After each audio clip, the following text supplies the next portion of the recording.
Every UK region has its culinary specialities, and West Sussex is no exception. Rich soil and a generally mild climate provide bountiful fresh produce for our local culinary creatives to share with gourmet hunting visitors. At High Weald Dairy in the village of Horsted Keynes, marketing manager Steve Saunders talked me through their award-winning cheeses. Well, quite an array of cheeses that we have for High Weald Dairy, all pasteurised, all vegetarian, produced by us on the farm itself. And all these wonderful different names, as you all local connections. Indeed, yeah, even down from Duddleswell, up in the Ashdown Forest, Tremaines named after the farm itself. There's various different names that we try and use locally. You can come and have an experience with us, you can come and see the factory, you can come and try our cheeses, you can come and see 4,000 cheeses being matured.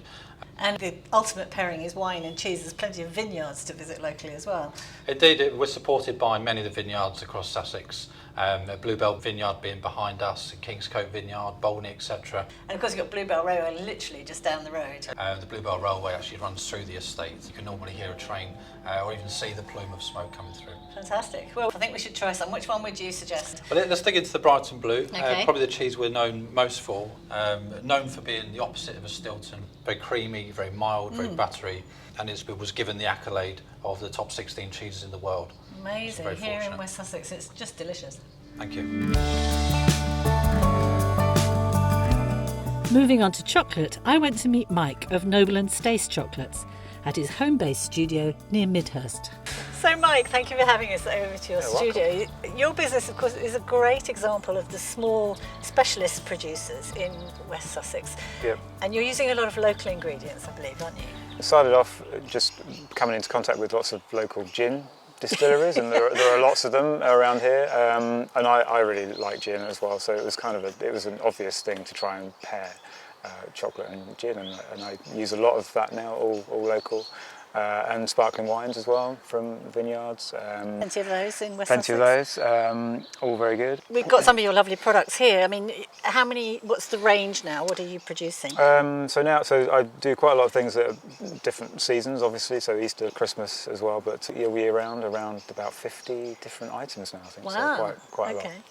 So if people want to buy your chocolates, you don't have an outlet here? So they can find me online, or they can find me in local sort of food shops, delis, and the nearest one to here is Cowdray Farm Shop. Literally 2 minutes up the road here. Literally. Yeah. And you're not keeping your skills to yourself, as well as making chocolates for sale, you also teach. Yep. So I'd like a morning masterclass at another local venue called the Artisan Bakehouse. So we have small groups of people that want to learn the basics of making chocolate and tempering chocolate. And, sounds like heaven to me. Yeah, lots of chocolate eating and making, and then they go away with a huge bag full of stuff that they've made. So it's good fun.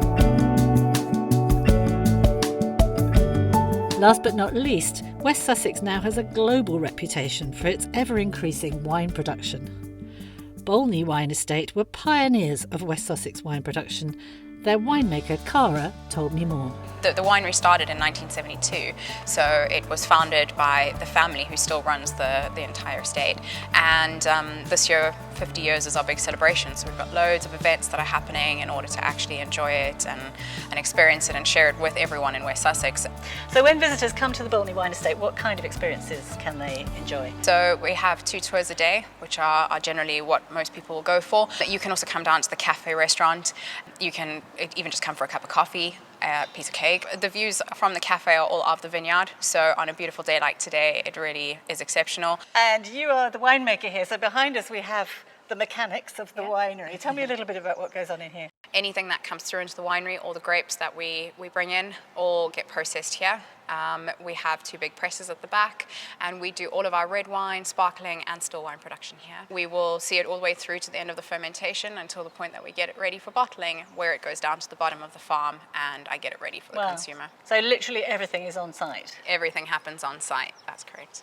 And obviously you're not going to come to a winery without drinking the wine, so presumably you can do wine tasting. Of course, you can do tastings in the cafe with your lunch or on its own, and when you have a tour you would get wine tastings included in that. Fabulous. I think we should go try some. Yes, I do.